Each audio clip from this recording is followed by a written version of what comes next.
What's up everyone, John Rencher from Techno Buffalo here with the full review for you of Apple's latest. This is the iPhone 6. We've long asked for bigger, better iPhones. Let's see if our wishes have finally come true. Let's get started.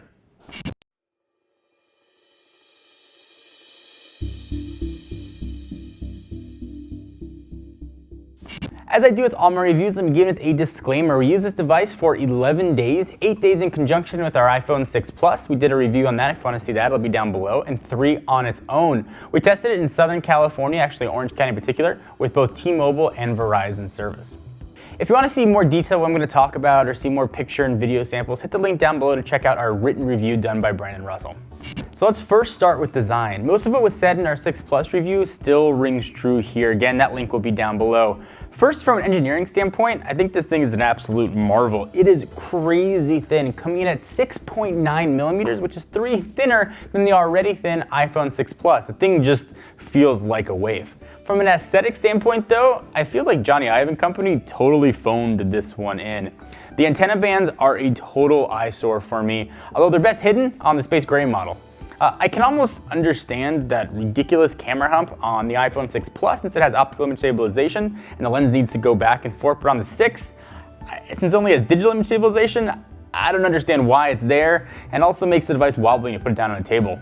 The bezels here are huge as well. I can understand the bottom one because of Touch ID, which now works way better for me than on the 5S. The top though is pretty giant.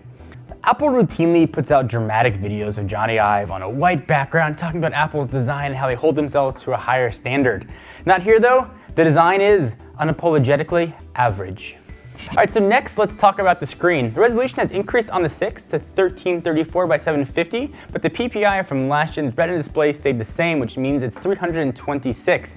Honestly, I'm a bit torn here. On one hand, Apple's fallen woefully behind on screen specs. On the other hand, the display still looks really good, which for me is what matters. Holding it next to the 6 Plus display, with another 1080p screens out there, this one more than holds its own. Color looks great, blacks look rich and dark, and I can see it in direct sunlight. And viewing angles are absolutely ridiculous. As long as you can see any part of the screen, you can see what's on there. It all boils down to this though. If you're the kind of person that gets caught up in specs, you'll probably find something not to like about the display. If you're the type of person though that just wants a screen that looks really good, the iPhone 6 absolutely delivers here. So let's jump into hardware. I know I feel like a broken record, but once again, Apple almost refuses to engage in the spec war we're seeing with the Android makers.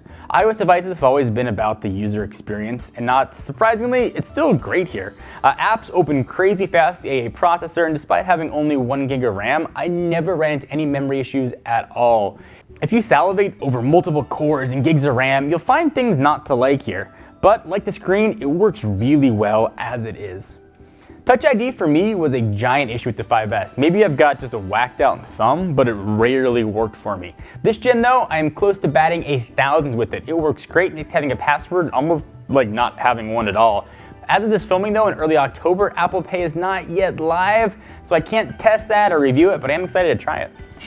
Next, let's jump into software. We've covered iOS 8 quite a bit on the site and video, so I'm not going to go too much into detail. I do think though early versions of iOS 8.0.2 that I used for this testing does have a ton of bugs, but for the most part, it's a pleasurable experience. Overall, iOS 8 is a definite improvement over iOS 7, which essentially focused on introducing users to a brand new look of iOS. Now users can respond to messages and notifications without even having to leave the app they're in, and the keyboard has crazy new QuickType features, which Brandon turned off, I like, that suggest words and promises to get smarter the more you use it. Spotlight, meanwhile, is finally really useful, searching the App Store, Wikipedia, news sources, nearby places, and more just right from the home screen. Some of Apple's other stock apps are now more powerful too. In Messages, you can easily send pictures, video, and audio messages, while Mail has some nice important improvements, making the application just easier to use in general. There are also kind of other neat touches such as iCloud Drive, family sharing, health, that I really didn't use all that much, but hopefully as more apps take advantage of it, they'll become more useful.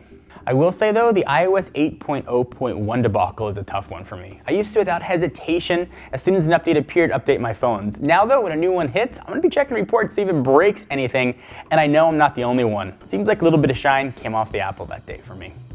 Next, let's talk about this little guy here, the camera. Apple has, not surprisingly, come under fire again for not upping the megapixel count on their phones. The iPhone 6 has the same 8 megapixel count as last year's iPhone 5, 5C, and 5S. The sensor is now new and improved, which means better images are produced. For one, the iPhone 6 now supports what Apple is calling focus pixels, which essentially allows for faster, smarter autofocus, and it definitely does. In practice, though, that's just going to mean that the subject you want to snap in the picture will be in focus a lot quicker and more consistently. Like if you're taking pictures of a crawly 1-year-old, you can get them real fast while he's making that super cute face. If you want to see more on the pictures and overall samples, hit the link down below to check out Brendan's. We've got much more to go on right there.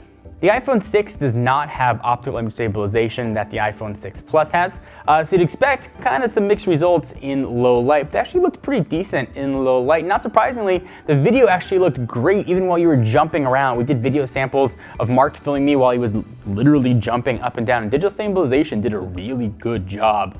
If you were worried about how it was going to perform, I wouldn't really worry that much about it. Certainly the 6 Plus performed a little bit better in low light, but this is a really admirable shooter.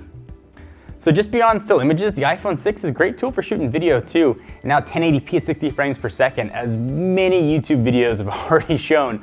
I'm really impressed with the device's ability to shoot at 240 frames per second as well, which looks really nice. So from a video standpoint, kind of rocks.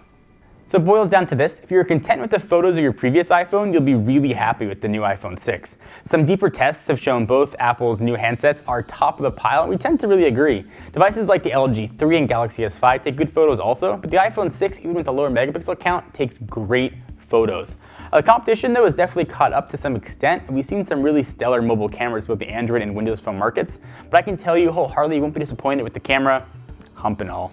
All right, so next let's talk about battery. So it's still really, really good here. After a full day of use, and usually I take it off the charger around 7:30. I've got 2 emails being pulled down every 5 minutes, a lot of phone calls. I keep my screen brightness at about 70 to 75%. YouTube videos, gaming, connected to Wi-Fi almost all the time. I generally have about 40% left when I plug it in at night around 11 o'clock, which is about 10% less than the iPhone 6 Plus, but still plenty to get me through a whole day, which is really what matters to me.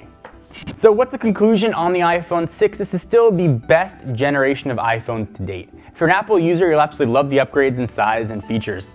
For you, I can wholeheartedly recommend the iPhone 6. If you're a current Android or other OS user, I really recommend you try it in store first. Like the iPhone 6 Plus, the iPhone 6 is a very good phone, but it's just one of many on the market.